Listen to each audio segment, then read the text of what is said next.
the main focus that we need to talk about is indoors versus outdoors. And we know that the spread of COVID occurs when people are in close proximity indoors where the ventilation is not as good. So with the weather starting to break, obviously this past week was difficult, but with the weather starting to break, we really encourage people to get outdoors. So in March and April, much of the focus will be on outdoor venues. And you know, what we take into account are the measures that I've talked about all along. But we're in I think, a more hopeful place right now in that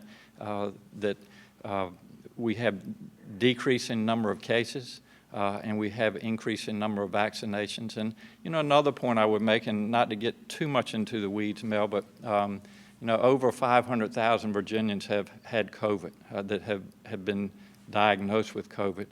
There are estimates that it could be double that, even triple that. So if you do the math, if you take 500,000 individuals that have had COVID, I'm one of those. There may be another 500,000 that had it that didn't know it, but that's about 1 million people that are immune or should be. They should have antibodies to COVID. And then, as I said earlier, we've vaccinated almost 1.7 million. Our number of allotments are going up, and so if you do the numbers into March and then especially into April, we should have 3.5, 4 million individuals. It's about a half of our population in Virginia. So that's some of the trend that we're following and helping us make the decision. But again, most of the focus right now is being to lift some of the measures outdoors rather than indoors.